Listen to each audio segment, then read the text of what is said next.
Hello everyone, আমি Poulami Chakraborty, MSc B Ed এবং school ঘাটে তোমাদের বায়োলজি ফ্যাকাল্টি।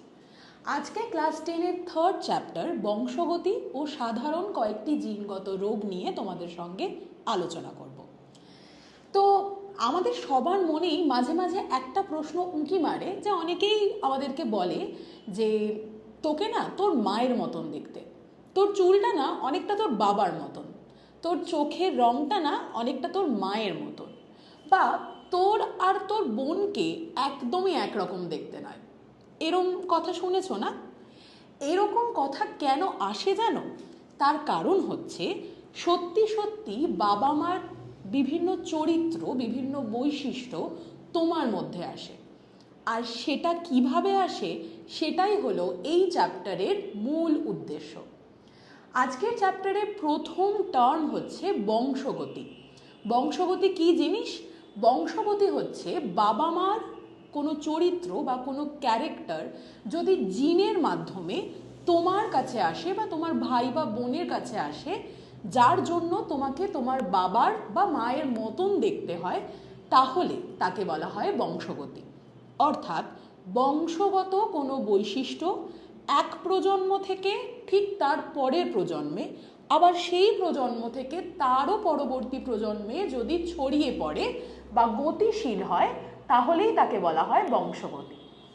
এবার তোমার মনে একটা প্রশ্ন জাগতেই পারে, যে যদি বাবা মার থেকে আমিও যা পাচ্ছি আমার বোনও যদি তাই পায়, সেক্ষেত্রে ওকে আর আমাকে আলাদা দেখতে হলো কি করে? তার কারণ হচ্ছে আমাদের চ্যাপ্টারের দ্বিতীয় টপিক, সেটা হচ্ছে ভেরিয়েশন বা বিভেদ। এই যে বিভেদ বা ভেরিয়েশন, এইটা হচ্ছে একটা মানুষের সঙ্গে অন্য একটি মানুষের পার্থক্য। কীরকম পার্থক্য? হতে পারে তাদেরকে দেখতে আলাদা, তাদের শরীরের কোনো গঠনগত পার্থক্য হতে পারে, হতে পারে তাদের শরীরের ভিতরে থাকা জিনের কোনো পার্থক্য, যেগুলো একটা মানুষকে আরেকটা মানুষের থেকে সম্পূর্ণ আলাদা করে দেয়। তবে হ্যাঁ, মিল তো রয়েছেই, কিন্তু পুরোপুরি মিল নয়। ঠিক একই কারণে আমরা দেখতে পাবো যে একই বাবা মায়ের দুটো সন্তানকে কখনো একই রকম দেখতে হয় না। এক্সেপশন রয়েছে। এক্সেপশন হচ্ছে আইডেন্টিক্যাল টুইনস, যারা একই রকম দেখতে। কিন্তু এখানে তোমাদেরকে জানিয়ে রাখি, আইডেন্টিক্যাল টুইনসদেরও কিন্তু 100% সিমিলারিটি দেখতে পাওয়া যায় না। আর এই প্রসঙ্গে আমি পরে আসব। কিন্তু আমরা জানলাম বিভেদ হলো এমন একটা বৈশিষ্ট্য যার কারণে দুটো মানুষের মধ্যে বা যে কোনো দুটো জীবের মধ্যে পার্থক্য দেখা যায়। এবার এই পার্থক্য কী কী ধরনের হতে পারে? প্রথমটা হচ্ছে গঠনগত বা অঙ্গ সংস্থানগত পার্থক্য। তোমার শারীরিক গঠনে যদি পার্থক্য দেখা যায়, একটা মানুষের সাথে অন্য একটা মানুষকে আলাদা করে চিনব কিভাবে? তার শারীরিক গঠনগত পার্থক্য ওয়াইজ। এর একটা খুব সিম্পল এক্সাম্পল তোমরা স্কুলে গেলে তোমাদের ক্লাসেই দেখতে পাবে। ধরে নাও আমারই নামের একটি মেয়ে রয়েছে পৌলমী, আমার ক্লাসে আরও একটা মেয়ে রয়েছে যার নামও পৌলমী, কিন্তু ম্যাম হয়তো চেনেন একজন পৌলমীকে তার চুলের গঠন ওয়াইজ, যে এই পৌলমীর চুলটা কোঁকড়ানো, কিন্তু অন্য একটি পৌলমীর চুল কিন্তু বেশ স্ট্রেট। তাহলে ম্যাম হয়তো এইভাবেই চেনেন যে একজন পৌলমীর চুল কোঁকড়ানো, আরেকজন পৌলমীর চুল একদম স্ট্রেট। তাহলে এই বৈশিষ্ট্যটা অর্থাৎ চুলের বৈশিষ্ট্যটা কিন্তু দুই পৌলমীর মধ্যে পার্থক্য এনে দিল। এইরকমই নানান শারীরিক গঠনগত পার্থক্য কিন্তু আমরা দেখব বিভিন্ন মানুষদের মধ্যে। এর মধ্যে তোমাদের সিলেবাসে একটা অত্যন্ত গুরুত্বপূর্ণ পার্থক্যের কথা বলা রয়েছে, সেটা হচ্ছে মুক্ত এবং যুক্ত কানের লতি। এবং 2 নম্বর পার্থক্যটা হচ্ছে রোলার জিভ এবং নন রোলার জিভ। আমাদের প্রত্যেকের মধ্যেই একটা বৈশিষ্ট্য দেখতে পাওয়া যায়, সেটা হচ্ছে অনেকের মধ্যেই দেখা যায়, সেটা হচ্ছে আমাদের কানের এই যে বাইরের লতি, যেটাকে আমরা বহিঃকর্ণ বলে থাকি, এইটা দেখা যায় যে আমাদের এই চামড়াটার সঙ্গে যুক্ত। আবার অনেকের ক্ষেত্রেই দেখা যায় যে কানের এই লতিটা এই চামড়ার সঙ্গে, আমাদের এই ঘাড়ের চামড়ার সঙ্গে যুক্ত নয়। তো যাদের যুক্ত নয় তাদেরকে বলবো মুক্তলতি, আর যাদের ক্ষেত্রে আমরা দেখব যে কানের এই লতি বা বহিঃকর্ণ এই ঘাড়ের চামড়ার সঙ্গে যুক্ত, তাদের ক্ষেত্রে আমরা যুক্ত কানের লতির বৈশিষ্ট্যটা দেখতে পাবো। এবারে বক্তব্য হচ্ছে কোনটা বেশি দেখতে পাই আর কোনটা কম দেখতে পাই। আমরা সাধারণত আমাদের আশপাশে মুক্ত কানের লতির লোকজনদের সংখ্যাই বেশি দেখি এবং যুক্ত কানের লতির সংখ্যা আমরা কম দেখি। তাহলে এর থেকে কি বুঝলাম? এর থেকে বুঝলাম যে মুক্ত কানের লতির বৈশিষ্ট্যটা বেশি প্রকাশ পায় আর যুক্ত কানের লতির বৈশিষ্ট্যটা কম প্রকাশ পায়। দ্বিতীয় বিভেদ বা দ্বিতীয় পার্থক্য কি? রোলার জিভ এবং নন রোলার জিভ। রোলার জিভ কি জিনিস? জিভটাকে রোল করতে পারা। এই দেখো, আমি তোমাদের করেই দেখাচ্ছি। এটা আমি করতে পারলাম, তোমরাও চেষ্টা করে দেখো তোমরা করতে পারছো কি না। দেখবে অনেকেই পারছো, আবার অনেকে পারছোই না। অনেকে অবাক হলে যে ম্যাম কী করে করলো। তার কারণটা খুব সিম্পল। এইটাও কিন্তু জিনগত বৈশিষ্ট্য, অর্থাৎ জিনই এটা নিয়ন্ত্রণ করছে এবং বাবা মার থেকেই এই বৈশিষ্ট্যটা বা এই জিনটা এসছে, যে আসলে ঠিক করে দিচ্ছে যে আমি জিভটাকে রোল করতে পারবো নাকি পারবো না। তো আমরা ম্যাক্সিমাম ক্ষেত্রেই দেখতে পাই আমাদের আশেপাশে অনেকেই এই জিভ রোল করতে পারে, আবার খুব কম সংখ্যক লোক আছে যারা জিভটা রোল করতে পারে না। তাহলে এখান থেকে আমরা কি বুঝলাম? আমি জানি তোমরা জানো, সেটা হচ্ছে যে রোলার জিভ বৈশিষ্ট্যটা অনেক বেশি প্রকাশ পায় আর নন রোলার জিভের বৈশিষ্ট্যটা কম প্রকাশ পায়। এই দুটোই কিন্তু আমাদের শারীরিক গঠনগত বৈশিষ্ট্যের পার্থক্য। তাহলে এইটা হলো গঠনগত বা অঙ্গ সংস্থানগত পার্থক্য বা বিভেদের মধ্যে পড়ছে। এছাড়াও রয়েছে জিনগত বৈশিষ্ট্যের পার্থক্য। এই যে আমি বারবার বলছি যে নানান রকম বৈশিষ্ট্য, এই যে আমরা বলছি নানান রকম বৈশিষ্ট্য বাবা মার থেকে আমাদের মধ্যে আসে। কিভাবে আসে? কে নিয়ে আসে? এখন যদি তোমাকে কেউ বলে যে যাদবপুর থেকে কালীঘাট যেতে হবে, কিভাবে যাবে?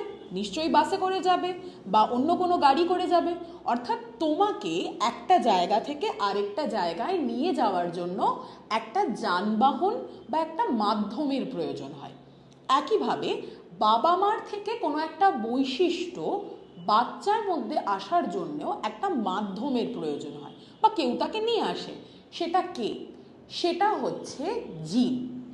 ঠিক যেভাবে একটা ফুলের মালা তৈরি করার জন্য আমাদের অনেকগুলো ফুলের প্রয়োজন হয়, অনেকগুলো ফুল জুড়ে জুড়ে জুড়ে জুড়ে একটা মালা তৈরি হয়, তারপরে সেটা তোমরা ব্যবহার করতে পারো। তো সেই ফুলগুলো হচ্ছে ওই মালাটার একক বা ইউনিট।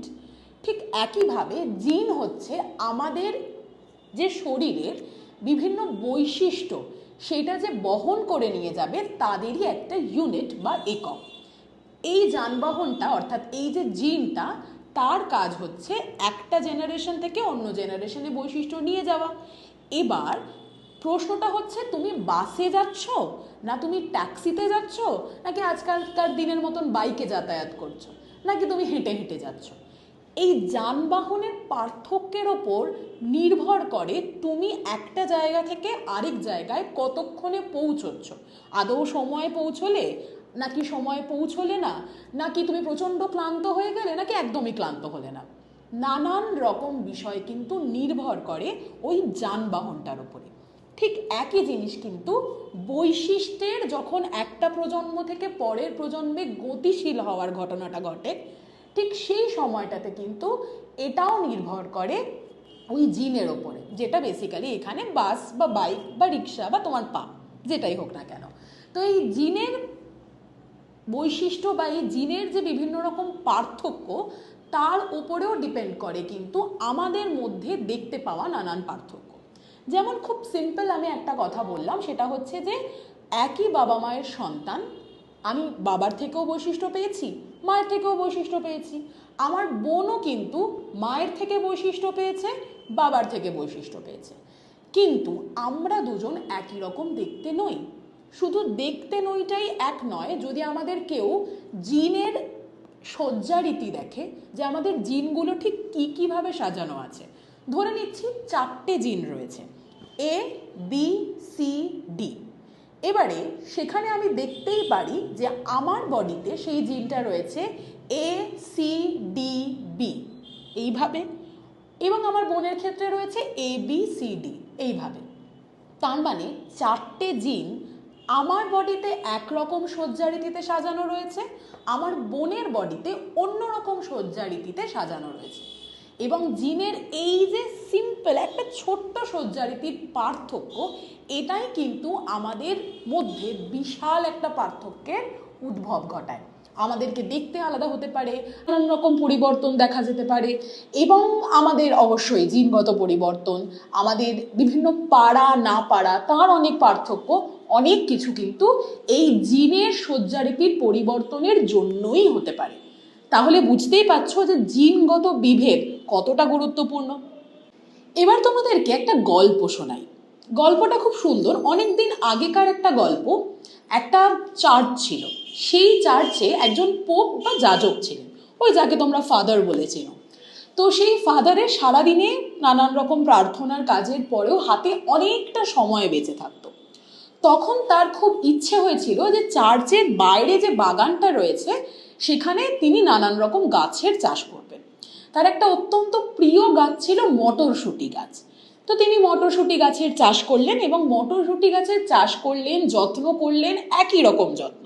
প্রত্যেকটি মটর গাছকে উনি একই জল দিতেন, একই পরিমাণ জল দিতেন, একই রকম সার দিতেন। সব কিছু করার পরে গিয়ে উনি কি দেখলেন জানো? দেখলেন একই মটরশুঁটি গাছ যে একই যত্ন পাচ্ছে, তারপরেও তার মধ্যে নানান রকম পার্থক্য দেখা যাচ্ছে। দেখা যাচ্ছে কোনো গাছে বেগুনি রঙের ফুল ফুটছে, আবার কোনো মটরশুঁটি গাছে সাদা রঙের ফুল ফুটছে।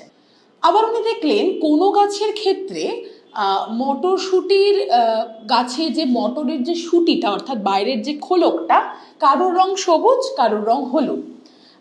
কোনো মটরশুঁটির ওই খোলকটাকে ভেঙে উনি দেখলেন যে মটরের দানাগুলো কারোর ক্ষেত্রে গোল, কারোর ক্ষেত্রে আবার দেখলেন যে একটু খোঁচা খোঁচা, একটু কুঞ্চিত। তো এই বৈশিষ্ট্যের পার্থক্য দেখে উনি একটু ভাবতে শুরু করলেন যে এটা কি করে হচ্ছে। তো উনি আরো বেশি বেশি করে মটরশুঁটি গাছের চাষ করতে শুরু করলেন। এবার যেটা হলো যে উনি বেশ কিছু এক্সপেরিমেন্ট করলেন, বেশ কিছু পরীক্ষা নিরীক্ষা করলেন, এবং করে কতগুলো সিদ্ধান্তে উপনীত হলেন। এবং সেই সিদ্ধান্তগুলোই পড়তে হবে তোমাদেরকে, আর পড়াবে কে? অবশ্যই আমি।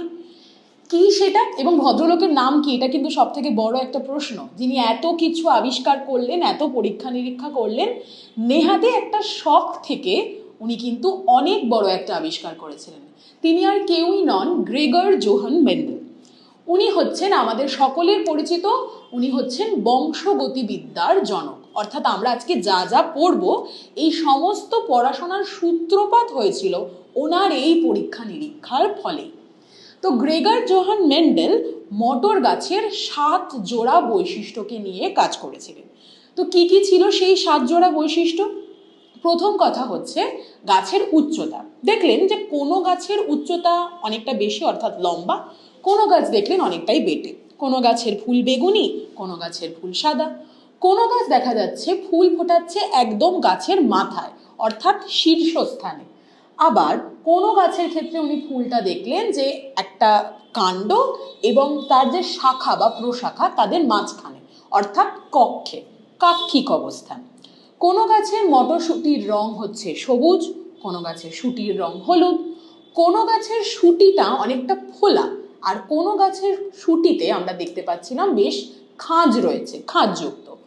কোনো মটরশুঁটির যে দানাগুলো, সেই মটরের দানাগুলো কারোর ক্ষেত্রে গোল, কারোর ক্ষেত্রে কুঞ্চিত, কারোর ক্ষেত্রে সবুজ, আবার কারোর ক্ষেত্রে হলুদ।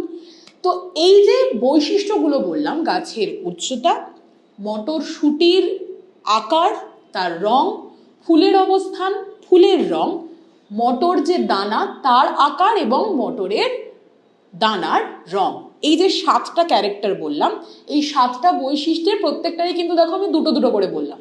কারোর ক্ষেত্রে বেগুনি, কারোর ক্ষেত্রে সাদা, কেউ লম্বা, কেউ বেটে, তাহলে টোটাল 14টা বৈশিষ্ট্য হলো, তাই তো?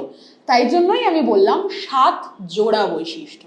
এই 7 জোড়া বৈশিষ্ট্যকে নিয়েই নানান রকম পরীক্ষা নিরীক্ষা করে উনি কিন্তু দুটো সূত্র দিয়েছিলেন। পরীক্ষা নিরীক্ষাগুলো কি সেটা আমরা এক্ষুনি জানতে পারবো, কিন্তু এই যে আমার মতন কিছু দুষ্টু দুষ্টু সব ছাত্রছাত্রীরা রয়েছে, তারা কিন্তু এই প্রশ্নটা অনেক সময় ক্লাসে তোলে যে মটরশুঁটি গাছই কেন, কেন অন্য কোনো গাছ নয়? মটরশুঁটি গাছ নিয়ে পরীক্ষা করতে হতো? প্রথম কথা হচ্ছে এটা ওনার শখ, হঠাৎ করে উনি দেখতে পেয়েছিলেন। কিন্তু মটরশুঁটি গাছকে বেছে নেওয়ার, যখন উনি পরীক্ষা করছিলেন, বেছে নেওয়ার বেশ কয়েকটা কারণ ছিল। প্রথম কথা হচ্ছে খুব অল্প জায়গার মধ্যে অল্প যত্নেই মটরশুঁটি গাছকে কিন্তু চাষ করা যায়। 2 নম্বর কথা হচ্ছে মটরশুঁটি গাছের মধ্যে এই যে 7 জোড়া বৈশিষ্ট্য বললাম, এদেরকে দেখা যেত। আমাকে কিন্তু নতুন কোনো বৈশিষ্ট্যের জন্য বাইরে কোথাও খুঁজে বেড়াতে হলো না, অর্থাৎ মেন্ডেলকেও খুঁজে বেড়াতে হয়নি। সমস্ত বৈশিষ্ট্য ওই মটরশুঁটি গাছের মধ্যেই উনি পেয়ে গিয়েছিলেন, যেটা ওনার পরীক্ষা করার জন্য অনেক উপযুক্ত ছিল। 2 নম্বর কথা, মটরশুঁটি গাছের ফুলগুলো উভলিঙ্গ প্রকৃতির হয়, অর্থাৎ সেখানে পুংকেশর যেরকম রয়েছে ঠিক একইভাবে গর্ভকেশর অর্থাৎ স্ত্রীলিঙ্গও রয়েছে। সেক্ষেত্রে যদি আমাদের পরাগযোগ ঘটাতে হয় তাহলে কি আমাকে বাইরে যেতে হচ্ছে না। একই ফুলের মধ্যে আমরা পুংলিঙ্গের পুংকেশরও পাচ্ছি, আবার স্ত্রীলিঙ্গধর হিসেবে আমরা গর্ভকেশরও পাচ্ছি। সেক্ষেত্রে এটাও কিন্তু মেন্ডেলের জন্য অনেকটাই সুবিধার বিষয় ছিল। কিন্তু যদি এখন মেন্ডেলের মনে হয় যে আমি একটা ফুলের পুরুষ অঙ্গটা ব্যবহার করব, অন্য আরেকটা ফুলের আমি স্ত্রী অঙ্গটা ব্যবহার করব, সেটা অন্য মটরশুঁটি গাছেরও হতে পারে, অর্থাৎ স্বপরাগযোগ না ঘটিয়ে আমি যদি ইতর পরাগযোগ বা ক্রস পলিনেশন করাতে চাই, তাহলেও কিন্তু মেন্ডেল সেটা করতে পারতেন। একটি গাছ যাকে যেই গাছের ফুলের ওই স্ত্রীলিঙ্গটাকে ব্যবহার করতে চাইবেন মেন্ডেল সেই গাছের ফুলটার ইমাস্কুলেশন করতে পারত, অর্থাৎ পুং অঙ্গটা বা পুংকেশরটাকে সে সম্পূর্ণরূপে বাদ দিয়ে দিতে পারত। তাহলে সেই ফুলটা একটি স্ত্রী ফুলের মতন কাজ করত। এবং পুরুষ ফুল হিসেবে যাকে বেছে নিত তার ক্ষেত্রেও গর্ভকেশরটাকে বাদ দিয়ে দিত। বাদ না দিলেও চলে, কিন্তু বাদ দিতেই পারতো। সেক্ষেত্রে ইতর পরাগযোগটাও কিন্তু ভেবে দেখো করাটা সম্ভব ছিল। তার মানে এতগুলো অপশন মেন্ডেলের জন্য এমনিই ছিল। সেই কারণেই মেন্ডেল মটরশুঁটি গাছটাকে বেছে নিয়েছিলেন নিজের সমস্ত পরীক্ষার জন্য এবং সফলও হয়েছিলেন। তার নিদর্শন আমরা পাবো ঠিক এর পরের বিষয়, সেটা হচ্ছে মেন্ডেলের করা প্রথম পরীক্ষা নিরীক্ষাগুলোর মধ্যে অন্যতম হলো মোনোহাইব্রিড ক্রস। মোনো কথার মানে কি? মোনো কথার মানে এক, আর হাইব্রিড কথার মানে হচ্ছে সংকর বা সংকরায়ন। অর্থাৎ মোনোহাইব্রিড ক্রস মানে হচ্ছে এক সংকর ক্রস। এবারে এক বা মোনো কথাটা কেন ব্যবহার করা হয়েছে? কারণ মেন্ডেলের ওই যে 7 জোড়া বৈশিষ্ট্য নিয়ে কাজ করেছিল, তার মধ্যে থেকে যে কোনো এক জোড়া বৈশিষ্ট্যকে নিয়ে তিনি এই পরীক্ষাটা করেছিলেন। এবারে সেই বৈশিষ্ট্যটা কি ছিল? উনি যে বৈশিষ্ট্যটাকে নিয়ে কাজ করেছিলেন সেটা ছিল উচ্চতা। অর্থাৎ বৈশিষ্ট্যটা এখানে যেটা ছিল সেটা হচ্ছে গাছের উচ্চতা। এবারে সংকরায়ন বা হাইব্রিড কথার কি মানে? দুটো আলাদা আলাদা বৈশিষ্ট্যের জীবের মিলন ঘটানো। এক্ষেত্রে দুটো আলাদা আলাদা বৈশিষ্ট্যের জীব কারা ছিল? অবশ্যই মটরশুঁটি গাছ। তার মধ্যে একটা ছিল লম্বা মটরশুঁটি গাছ আর অন্যটা ছিল বেঁটে মটরশুঁটি গাছ। তার মানে একটা হচ্ছে লম্বা মটরশুঁটি গাছ, আরেকটা হচ্ছে খর্ব বা বেঁটে মটরশুঁটি গাছ। এবারে সাধারণত আমরা লম্বাটাকে বোঝাই টল দিয়ে। তো টলের প্রথম অক্ষর টিটাকে আমরা ধরে নিলাম টল, ক্যাপিটাল টি। তো এই হচ্ছে ক্যাপিটাল টি। এবারে আমি একটার বদলে দুটো টি লিখব। এবারে প্রশ্ন হচ্ছে কেন আমি দুটো টি লিখলাম? তার কারণটা খুব সিম্পল। একটা জিন, যে জিনটা হচ্ছে সেই ওই গাড়িটা যে তোমাকে যাদবপুর থেকে কালীঘাট পৌঁছে দেবে, তো এখানে সেই জিনটাই কিন্তু এই লম্বা বৈশিষ্ট্য বা বেটে বৈশিষ্ট্যটাকে বাবা মায়ের থেকে সন্তানের মধ্যে নিয়ে যাচ্ছে।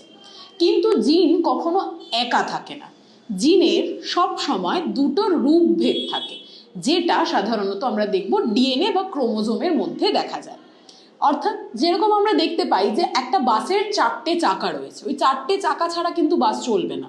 বা আমরা হয়তো দেখতে পাবো যে একটা সাইকেল বা একটা মোটর সাইকেল, তার কিন্তু আমরা দেখতে পাই দুটো চাকা রয়েছে, আদারওয়াইজ ওই মোটর সাইকেলটা চলবে না, যাদবপুর থেকে কালীঘাটে নিয়ে যেতে পারবে না। ঠিক একইভাবে জিনও কিন্তু বৈশিষ্ট্যকে বাবা মায়ের থেকে বাচ্চাদের মধ্যে নিয়ে আসতে পারবে না যদি সেই জিনের দুটো অল্টারনেটিভ ফর্ম বা রূপভেদ না থাকে। ক্রোমোজোমের মধ্যে জিন যেখানে থাকে, অর্থাৎ অ্যালিলগুলো যেখানে থাকে, অর্থাৎ আমি বলিনি, সেটা হচ্ছে জিনের এই যে দুটো রূপভেদকে বললাম তাদের নাম হচ্ছে অ্যালিল। যেরকম গাড়িকে চালিয়ে নিয়ে যাওয়ার জন্য লাগে চাকা, ওটার নাম চাকা। একইভাবে জিনের দুটো রূপভেদের নাম হচ্ছে অ্যালিল, আর সেই অ্যালিল ক্রোমোজোমের যেখানে থাকে সেটাকে বলা হয় লোকাস।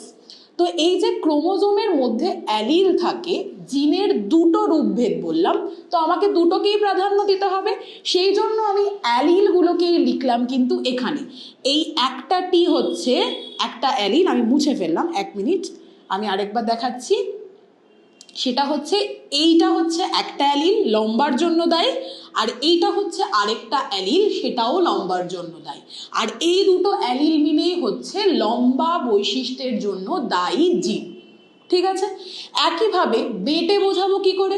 নিশ্চয়ই ক্যাপিটাল ডি দিয়ে আমার বেটে বোঝানোটা সম্ভব নয়, তাই জন্য আমি একটা অন্য লেটার নেব, সেটা কি? Small tea. অন্য লেটার নয়, টি বা স্মল টি। কিভাবে লিখবো? এইভাবে, যেহেতু দুটো অ্যালিল। এবারে বক্তব্য হচ্ছে যে আমরা এটা কাদেরকে লিখলাম? লিখলাম বাবা মা জেনারেশনকে। তো আমি পাশে পি কথাটা লিখে একটা অ্যারো দিয়ে দেব। পি মানে কি? পেরেন্ট জেনারেশন, বাবা মা জেনারেশন। ঠিক আছে, এবারে মেন্ডেল একটা নতুন কথা বললেন যে বাবা মা জেনারেশন থেকে যখন কোনো জিন বা অ্যালিল বা কোনো বৈশিষ্ট্য তাদের পরবর্তী প্রজন্মে যায়, তখন ওই অ্যালিলগুলো একে অপরের থেকে আলাদা হয়ে যায়। কিরম হয় বিষয়টা? এই রকম দেখতে হয়।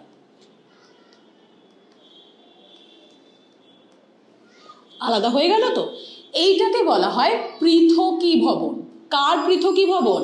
অ্যালিলগুলোর পৃথকীভবন। অ্যালিলগুলো একে অপরের থেকে আলাদা হয়ে যাচ্ছে, এবং আলাদা হয়ে গিয়ে তারা যেটা তৈরি করছে তার নাম হচ্ছে গ্যামেট। গ্যামেট কি? আমরা জানি গ্যামেট কি।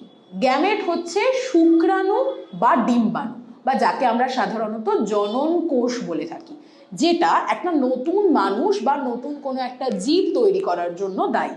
তো এই শুক্রাণু, ডিম্বাণু বা জনন কোষের মধ্যে সাধারণত একটা করে অ্যালিল দেখতে পাওয়া যায়, আর সেই জন্যই সেটাকে বলা হয় গ্যামেট।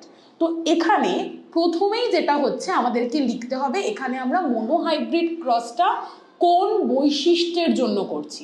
যে কোনো এক জোড়া বৈশিষ্ট্য, সেই বৈশিষ্ট্যটা হচ্ছে উচ্চতা, এবং এই এক জোড়া বলতে একটা হচ্ছে লম্বা আর একটা হচ্ছে বেটে। ওকে, এবারে তারপরে আমাকে লিখতে হবে যে আমি এখানে বাবা মা প্রজন্ম বা পেরেন্ট জেনারেশন হিসেবে কাদেরকে নিচ্ছি? একটা লম্বা গাছকে নিলাম, একটা বেটে মটরশুঁটি গাছকে নিলাম। এবার আমি তাদের ক্যাপিটাল টি আর স্মল টি এই অক্ষরগুলো দিয়ে আমি এদেরকে ডিনোট করলাম বা চিহ্নিত করলাম। ক্যাপিটাল টি বা একটা স্মল টি, এদেরকে আমরা বলবো অ্যালিল। সাধারণত যে কোনো জিনের দুটো অ্যালিল বা রূপভেদ থাকে, তাই জন্য এখানে ক্যাপিটাল টি দুবার লিখেছি, স্মল টিও দুবার লিখেছি। এবারে প্রশ্ন হচ্ছে যে এই ক্যাপিটাল টি স্মল টি আমি লিখছি কেন? এগুলো কি জিনিস? এই অ্যালিল জিনিসটাই বা কি, মানে কেন লিখছি? তার কারণ হচ্ছে যে আমরা অলরেডি এর আগে বুঝে এলাম যে আমরা বাইরে থেকে যাই দেখতে পাচ্ছি, সে তুমি আমার কোঁকড়ানো চুল দেখতে পেলেও আমি সেটা বলবো যে এটা আমি আমার বাবার থেকে পেয়েছি। তো আমার বাবার থেকে ওটা এলো কিভাবে? জিন দিয়ে এলো, এতক্ষণ ধরে এটাই আমরা বুঝলাম।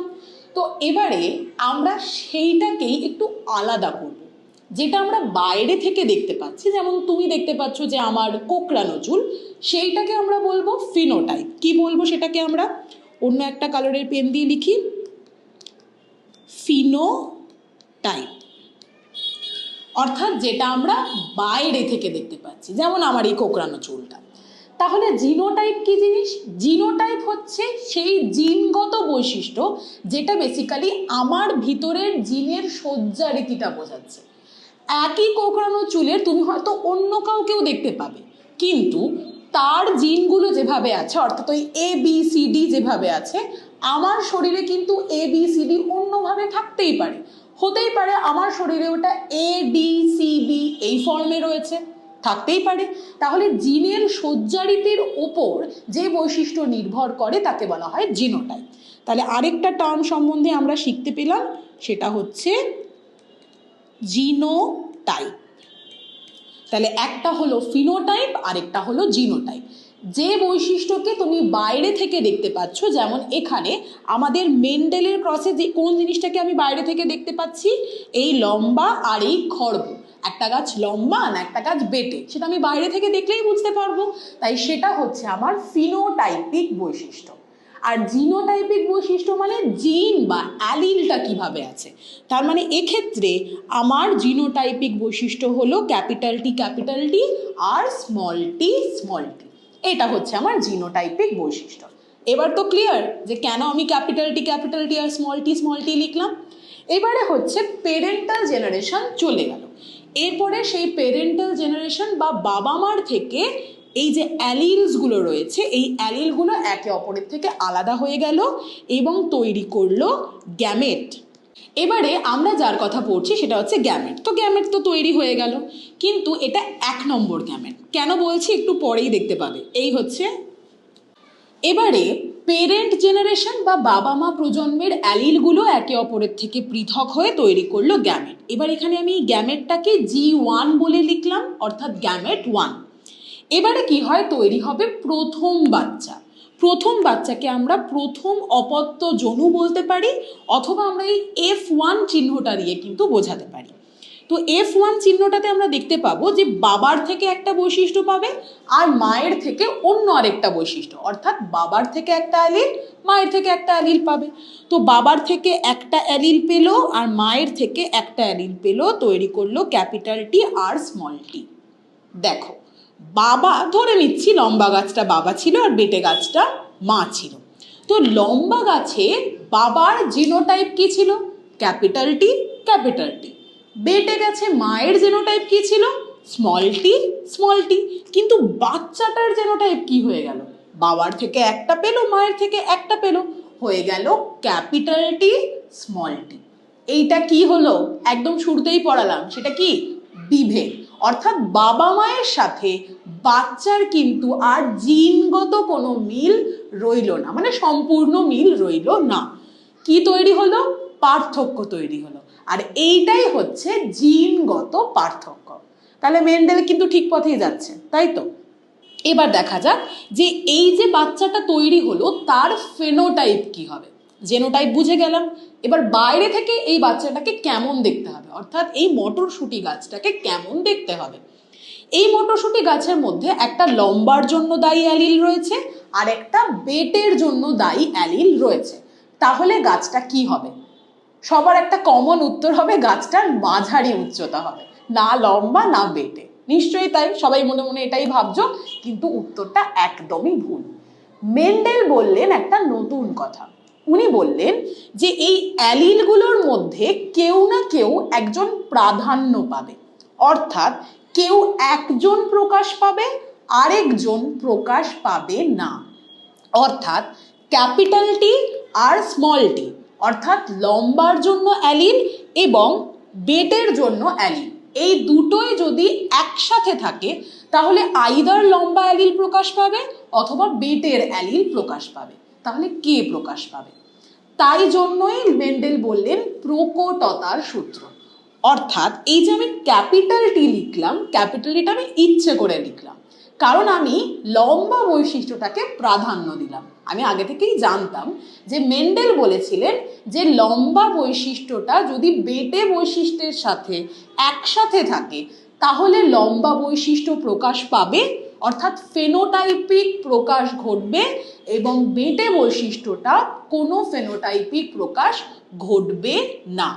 তো যার প্রকাশ ঘটে তাকে বলা হয় প্রকট, অর্থাৎ ক্যাপিটাল টি এক্ষেত্রে প্রকট, আর স্মল টি এক্ষেত্রে আমরা দেখতে পাবো যে প্রচ্ছন্ন। এই স্মল টি এক্ষেত্রে হচ্ছে প্রচ্ছন্ন বৈশিষ্ট্য, কারণও প্রকাশ পাচ্ছে না। ঠিক আছে, এবারে তোমরা নিজেরাই ভালো করে বলতে পারবে তাহলে ক্যাপিটাল টি স্মল টি এই বাচ্চা গাছটার মধ্যে একসাথেই রয়েছে, কে প্রকাশ পাবে? একদম ঠিক, প্রকাশ পাবে হচ্ছে ক্যাপিটাল টি, অর্থাৎ প্রকট বৈশিষ্ট্য। তাহলে গাছটা হবে লম্বা, কারণ ক্যাপিটাল টি লম্বার জন্য ছিল। তাহলে গাছটাকে বাইরে থেকে দেখতে কিরকম হবে? গাছটাকে বাইরে থেকে দেখতে হবে লম্বা। দেখা যাক কি হয়। লম্বা। আচ্ছা, বেঁটের জিন দিয়ে লেখা চলবে না, তাই জন্য কালারটা চেঞ্জ করে দিলাম। এটাকে দেখতে হবে একদমই লম্বা।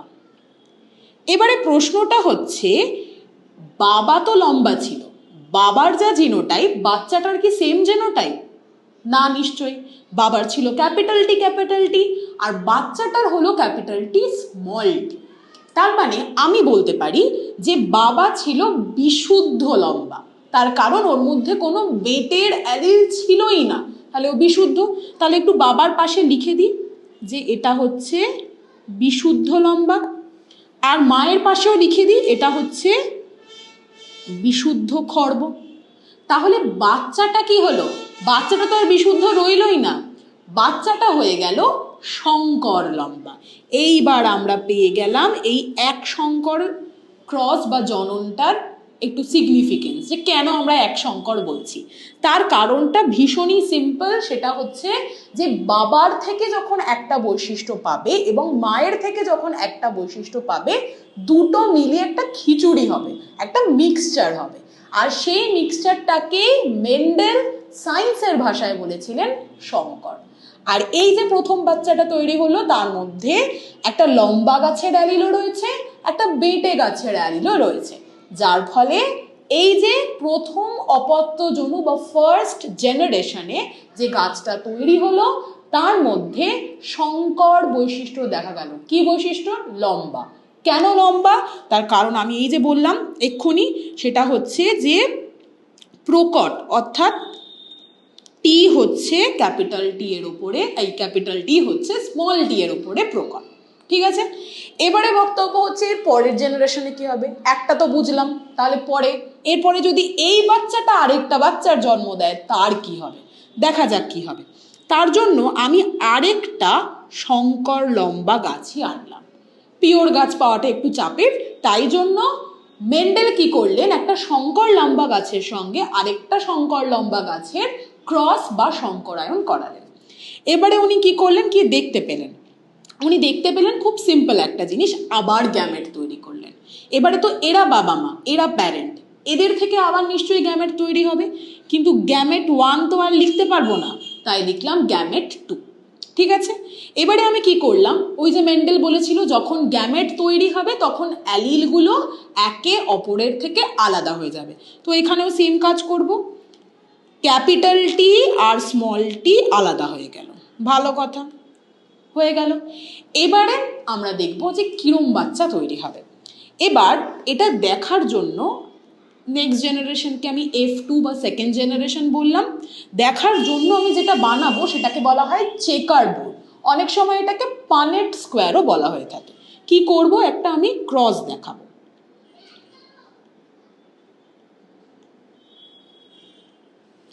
এখানে আমি কি লিখতে পারি? আচ্ছা, এখানে আমি লিখতে পারি বাবা আর মা। কি করে দেখাবো? সাধারণত এই চিহ্নটা দিয়ে আমরা পুরুষ বা বাবাকে দেখাই, আর এই চিহ্নটা দিয়ে আমরা সাধারণত মা বা মহিলাকে দেখাই। ঠিক আছে, তো আমি ইচ্ছা মতো লিখতে পারি। গাছের ক্ষেত্রে ইচ্ছা মতো লিখলাম, আমি নিচে পুরুষ লিখলাম, উপরে মহিলা লিখলাম। ঠিক আছে, এবারে আমি যে কোনো একটা ধরতে পারি।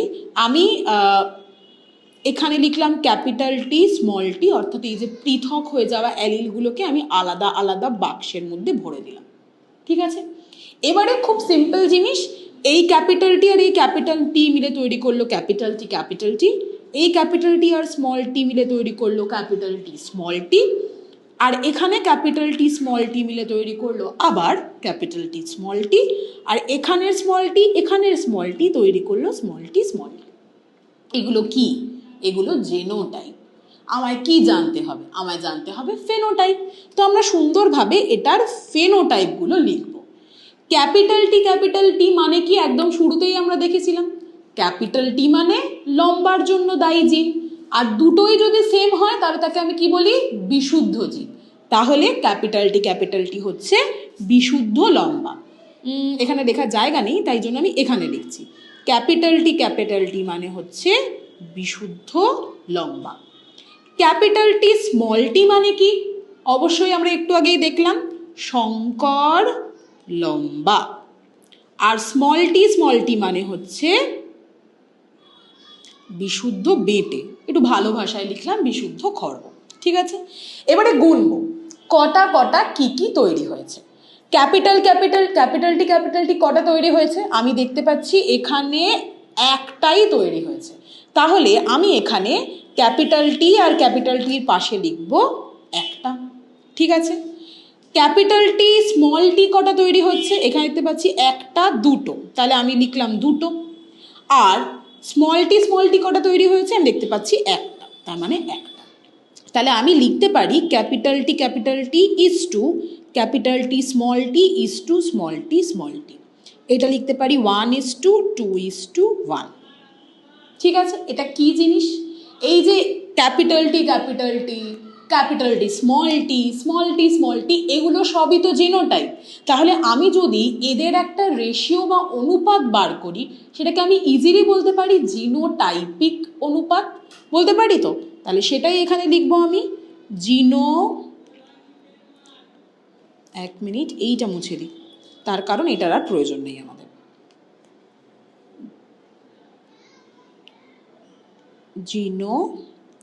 জিনোটাইপিক অনুপাত। এবারে একটা জিনিস আমাদের ভাববার বিষয়, যে আমরা তো একটা গাছকে দেখে বলতে পারবো না যে এটা শঙ্কর লম্বা ওটা বিশুদ্ধ লম্বা। একটা গাছ দেখে তুমি বলতে পারো? নিশ্চয়ই পারো না। তার জন্য তোমাকে তার জিন দেখতে হবে, তবে তুমি এসব বলতে পারবে। একটা গাছকে বাইরে থেকে দেখে তুমি শুধু এটাই বলতে পারো যে ওটা লম্বা গাছ, ওটা বেটে গাছ, ওটা তার ফিনোটাইপ, তাই তো? তাহলে আমি একটা ফিনোটাইপিক অনুপাতও বার করতে পারি। ফিনোটাইপিক অনুপাত আমি এখানে লিখছি, ফিনোটাইপিক অনুপাত। তো ফিনোটাইপিক অনুপাতে আমি কি দেখতে পাচ্ছি? যে একটা গাছ লম্বা, একটা গাছ বেটে। কিন্তু আমি কি বলতে পারছি এটা বিশুদ্ধ লম্বা না শঙ্কর লম্বা? না, দেখে বাইরে থেকে দেখে বোঝা সম্ভবই নয়, তার জন্য আমায় জিনোটাইপ দেখতে হবে। তো লম্বা গাছ কটা তৈরি হচ্ছে? আবার ফেরত যাই চেকার বোর্ডে। এটা একটা লম্বা গাছ, এটা একটা লম্বা গাছ, এটা একটা লম্বা গাছ। বিশুদ্ধ না শঙ্কর আমার বাইরে থেকে দেখে বোঝার উপায় নেই, তাই জন্য তিনটে লম্বা গাছ তৈরি হয়েছে, তাই হলো 3। কটা বেটে গাছ তৈরি হয়েছে? এই যে জাস্ট একটা, তাহলে এই হলো 1। তাহলে এইটা হলো আমার ফেনোটাইপিক অনুপাত। এই হলো আমার টোটাল এক সংকর জনন বা মনোহাইব্রিড ক্রস। কি করতে দেবে সাধারণত আমাদের পরীক্ষায়, এটাই আমাদের চিন্তা থাকে। সেটা খুব সিম্পল জিনিস, আমাদের পরীক্ষায় করতে দেবে এই পুরো ক্রসটা। বলে দেবে যে মেন্ডেলের দ্বারা রচিত মনোহাইব্রিড ক্রস বা এক সংকর জনন প্রক্রিয়াটি চেকার বোর্ডের সাহায্যে দেখাও এবং তার ফেনোটাইপিক ও জেনোটাইপিক অনুপাত বের করো। নিশ্চয়ই এবার পারবে, পুরোটা বুঝে গিয়েছো। ব্যাস, এরপরে যেটা আমি বলবো সেটা হচ্ছে এই যে ক্রসটা থেকে, এই যে এত একটা বড় পরীক্ষা করলেন, একটা লম্বা গাছ নিলেন, একটা বিশুদ্ধ খর্ব গাছ নিলেন, শঙ্কর লম্বা গাছ তৈরি করলেন এবং সেখান থেকে উনি একটা ফিনোটাইপিক জিনোটাইপিক অনুপাতও বের করলেন। এই অনুপাতগুলো থেকে উনি কি আলটিমেটলি কনক্লুড করতে পারলেন, অর্থাৎ কি বোঝাতে পারলেন আমাদের? কি বুঝলাম আমরা একটা জিনিস বুঝতে পারলাম যে যে কোনো বাবা মায়ের থেকে যদি অপত্য তৈরি করতে হয়, তার জন্য সব থেকে ইম্পর্টেন্ট জিনিস হচ্ছে এই গ্যামেট তৈরি হওয়া। এবং সেই গ্যামেট তৈরি হওয়ার জন্য এই যে অ্যালিলগুলো, এদের এই পৃথক হওয়াটার ভীষণ দরকার রয়েছে। এটাই প্রথম ক্রস অর্থাৎ এক সংকর জনন বা মনোহাইব্রিড ক্রস থেকে সিদ্ধান্ত করা গেল বা ইনফারেন্স বা কনক্লুশন টানা গেল।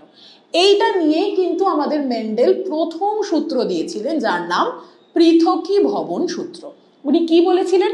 উনি বলেছিলেন যখন কোনো একটা বাবা মা জেনারেশন থেকে একটা অপত্য তৈরি হয়, তখন গ্যামেট তৈরির সময় এই অ্যালিলগুলো একে অপরের থেকে পৃথক হয়ে যায়, যেমন এখানে হয়েছে।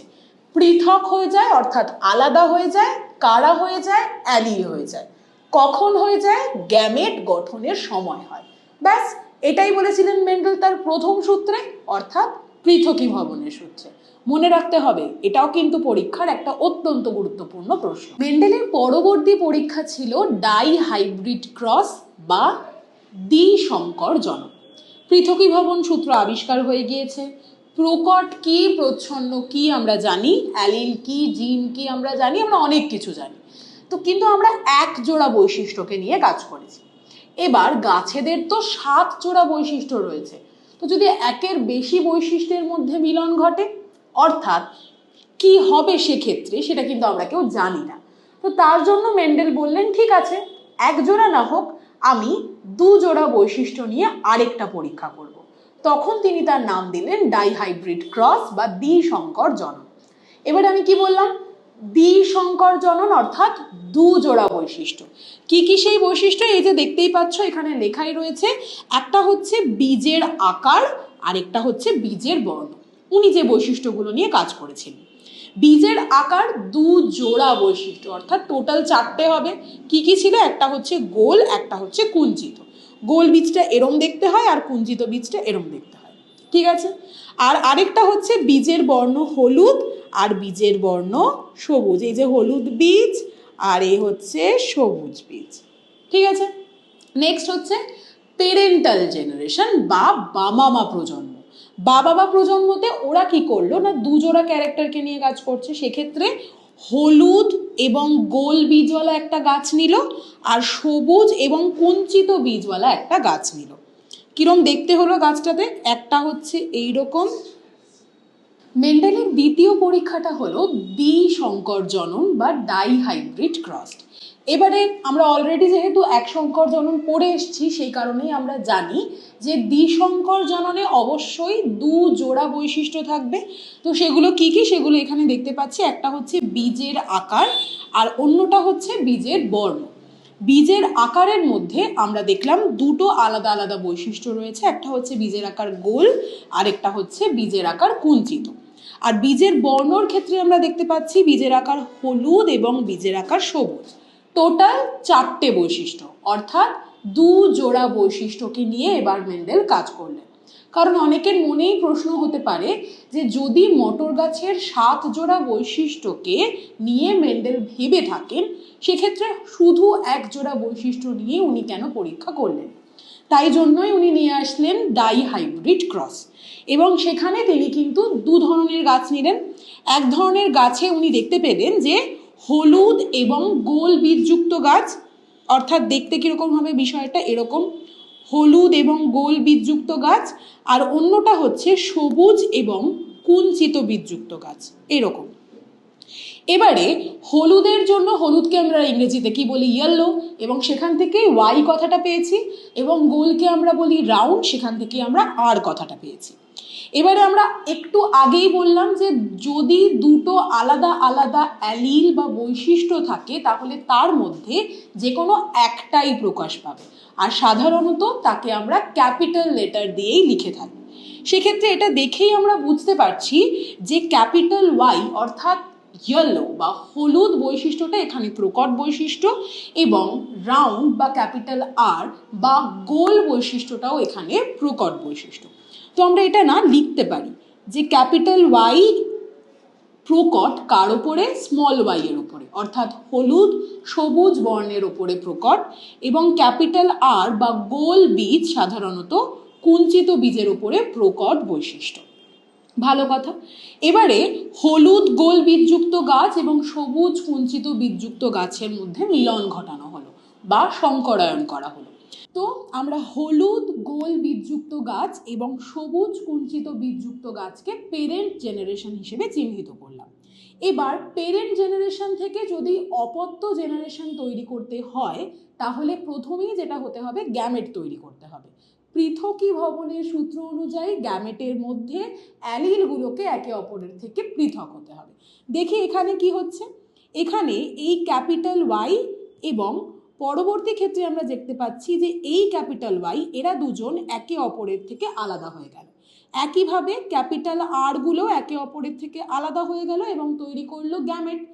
একইভাবে এই উল্টো দিকেরটার ক্ষেত্রেও আমরা দেখি যে স্মল ওয়াই এরা একে অপরের থেকে আলাদা হয়ে গেল, স্মল আর একে অপরের থেকে আলাদা হয়ে গেল এবং তৈরি করলো গ্যামেট। কিন্তু এক্ষেত্রে আমরা গ্যামেটের কি নাম দিলাম? গ্যামেট 1।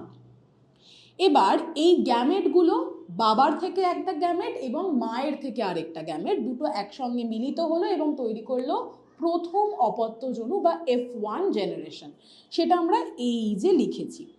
এবারে প্রশ্নটা হচ্ছে, এটা তো জেনোটাইপ, যেখানে আমরা দেখলাম যে ক্যাপিটাল ওয়াই একটা পেয়েছে, স্মল ওয়াই একটা পেয়েছে, ক্যাপিটাল আর একটা পেয়েছে, স্মল আর একটা পেয়েছে, অর্থাৎ এটা তার genotype, capital Y, small Y, capital R, small আর।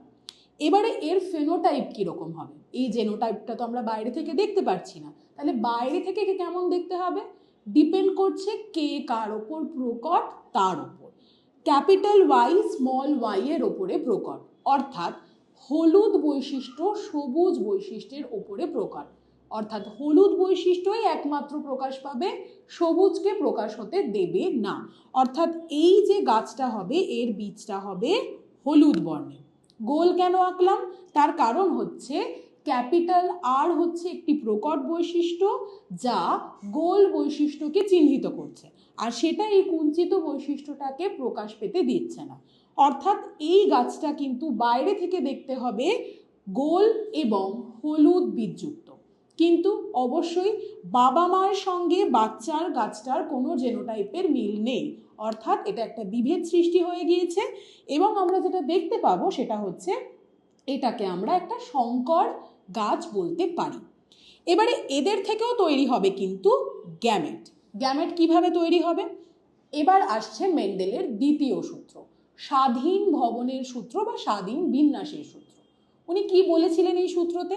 বলেছিলেন যখন একটি সংকর জীবের মধ্যে একাধিক বৈশিষ্ট্যযুক্ত অ্যালিল একসাথে থাকবে, যেমন এখানে capital Y, small Y, capital R, small R, সবার আলাদা আলাদা বৈশিষ্ট্য, তখন কি দেখা যাবে যে যে কোনো বৈশিষ্ট্যের অ্যালিল অন্য যে কোনো বৈশিষ্ট্যের অ্যালিলের সঙ্গে সম্ভাব্য সকল প্রকার সমন্বয়ে সঞ্চারিত হতে পারবে, অর্থাৎ যে কোনো পসিবল কম্বিনেশন করতে পারবে। ঠিক যেরকম ক্লাসে তুমি তোমার ইচ্ছে মতো বন্ধুদের সঙ্গে একই বেঞ্চে বসো, তুমি চাইলে আজকে, যেমন আমার যদি আজকে ইচ্ছা হয় আমি আজকে প্রিয়ার সাথে বসছি, হতে পারে আমি পরের দিন রিয়ার সঙ্গে বসতে চাইতেই পারি, আমার ইচ্ছা মতো কম্বিনেশনে আমি বেঞ্চে বসতে পারি। একইভাবে যে কোনো অ্যালিল অন্য যে কোনো বৈশিষ্ট্যযুক্ত অ্যালিলের সঙ্গে যে কোনো পসিবল কম্বিনেশনে গ্যামেট তৈরি করতে পারে। কিভাবে? এক্ষুনি দেখে নেব। ক্যাপিটাল ওয়াই চাইলে ক্যাপিটাল আর এর সঙ্গে একটা গ্যামেট তৈরি করতে পারে, capital Y, capital R. Capital Y যদি চায় স্মল আর এর সঙ্গেও গ্যামেট তৈরি করতে পারে, ক্যাপিটাল ওয়াই, স্মল আর। যদি স্মল ওয়াই চায় তাহলে ও ক্যাপিটাল আর এর সঙ্গেও গ্যামেট তৈরি করতে পারে, আর ও যদি চায় ও স্মল আর এর সঙ্গেও গ্যামেট তৈরি করতে পারে। তো টোটাল 4টে কম্বিনেশন এখানে পসিবল, আর এই 4টে কম্বিনেশনে 4 ধরনের গ্যামেট তৈরি হতে পারে। এইটাই হচ্ছে স্বাধীন বিন্যাসের সূত্র বা মেন্ডেলের দ্বিতীয় সূত্র, যেটা এই দ্বিসংকর জনন থেকে মেন্ডেল দিতে পেরেছিলেন। ভালো কথা।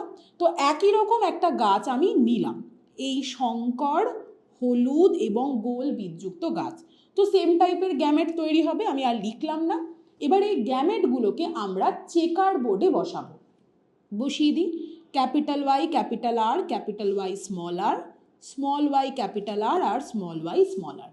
একইভাবে এই গাছটার থেকেও কিন্তু 4টেই গ্যামেট তৈরি হচ্ছে, capital Y, capital R, capital Y, small R, small Y, capital R, আর স্মল ওয়াই, স্মল আর। এবার এই গ্যামেটগুলোর মধ্যে ক্রস করাবো, capital Y, capital Y, capital R, capital R, নিজেরাও করো, capital Y, capital Y, capital R, small R, capital Y, small I, capital R, capital R, capital Y, small Y, capital R, small R. একইভাবে যদি আমি বাকিগুলোও করি তাহলে আমরা দেখতে পাবো যে আলাদা আলাদা জেনোটাইপের গাছ তৈরি হচ্ছে, প্রত্যেকেই দেখো আলাদা আলাদা জেনোটাইপের গাছ, অর্থাৎ এদের প্রত্যেকের ফেনোটাইপও কিন্তু একদমই আলাদা আলাদা হবে।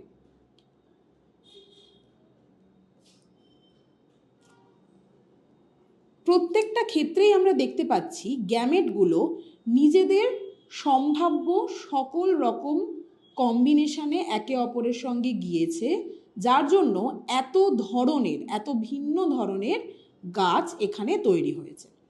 এবার এই জেনোটাইপগুলো জানার পরে অবশ্যই আমাদেরকে এদের ফেনোটাইপ জানতে হবে। তো আমরা এদের ফেনোটাইপগুলো দেখি।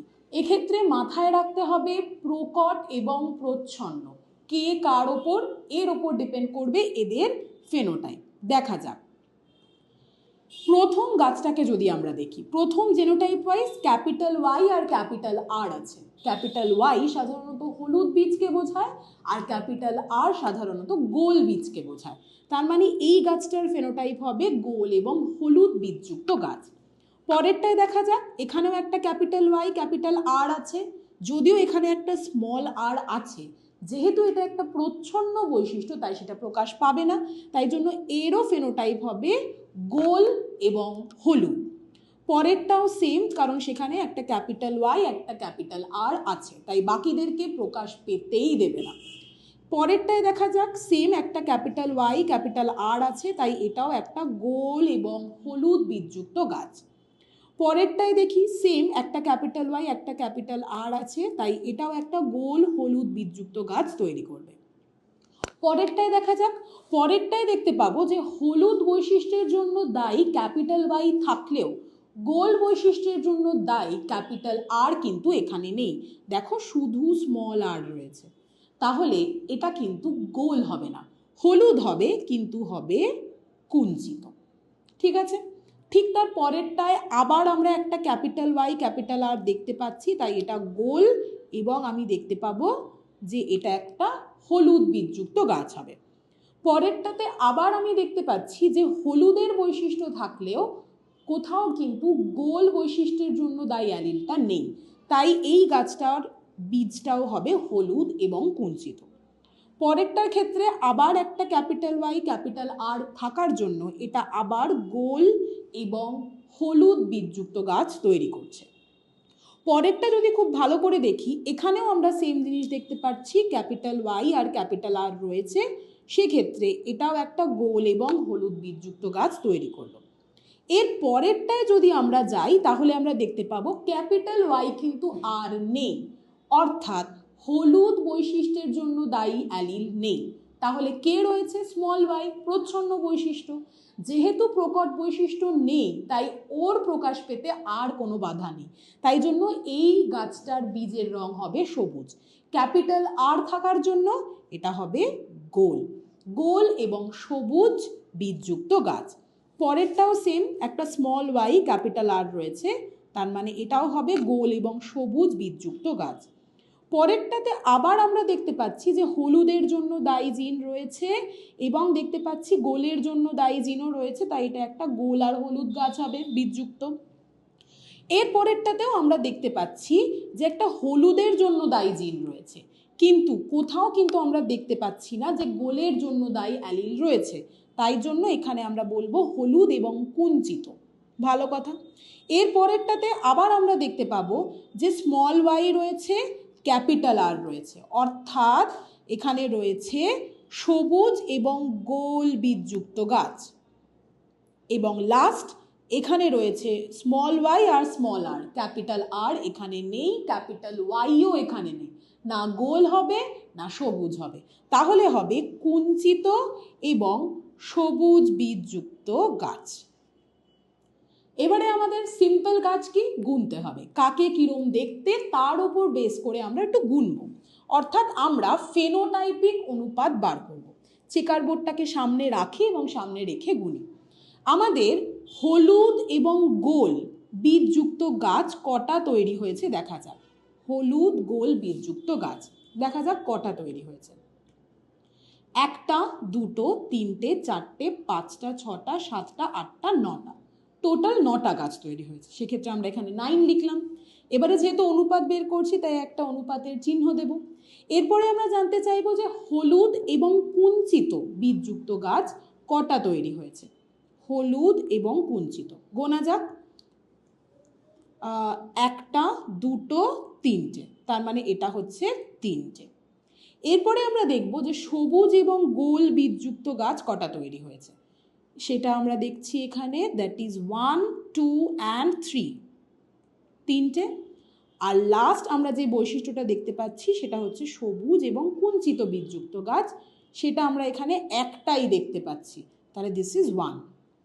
তাহলে ফেনোটাইপিক অনুপাতটা কিন্তু আমরা এখানে দেখতে পাচ্ছি 9:3:3:1। এই অনুপাতটা থেকে কিন্তু এমসিকিউ কোয়েশ্চেন আসে পরীক্ষাতে। তাছাড়া পুরো দ্বিসংকর জননের এই ক্রস কিন্তু পরীক্ষাতে আসে। এবং এই দ্বিসংকর জননের পরীক্ষা থেকে আমরা কি কনক্লুড করতে পারলাম, বা মেন্ডেল কি বলেছিলেন, সেই যে স্বাধীন বিন্যাসের সূত্র, যে গ্যামেট গঠনকালে যে কোনো অ্যালিল বা যে কোনো বন্ধু অন্য যে কোনো বন্ধুর সঙ্গে ইচ্ছে মতো কম্বিনেশনে বেঞ্চে বসতে পারে। তার মানে যে কোনো অ্যালিল অন্য যে কোনো বৈশিষ্ট্যের অ্যালিলের সঙ্গে সম্ভাব্য সকল কম্বিনেশনে একটা জেনারেশন থেকে ঠিক তার পরের জেনারেশনে সঞ্চারিত হতে পারে। এটাই মেন্ডেল কনক্লুড করেছেন। এই ক্ষেত্রে সাধারণত জেনোটাইপিক অনুপাতটা পরীক্ষাতে আসে না। সাধারণত এই ক্রসটা থেকে পুরো ক্রসটা আমাদের পরীক্ষায় আসে। তাছাড়া এই যে অনুপাতটা ফিনোটাইপিক অনুপাত 9:3:3:1, এটা থেকে এমসিকিউ প্রশ্ন আসে। এই ক্ষেত্রে জেনোটাইপিক অনুপাতের কোনো প্রশ্নই কিন্তু পরীক্ষাতে আসে না। তাই এটা একটা অ্যাডভান্টেজ যে ওটা না পড়লেও আমাদের কিন্তু চলে যাবে। তাহলে এই ছিল আজকের মেন্ডেলের দ্বিতীয় সূত্র, এবং তার থেকে সেটা যেখান থেকে পেয়েছিলাম এই মেন্ডেলের দ্বিতীয় সূত্র বা স্বাধীন বিন্যাসের সূত্র, সেই ডাইহাইব্রিড ক্রস।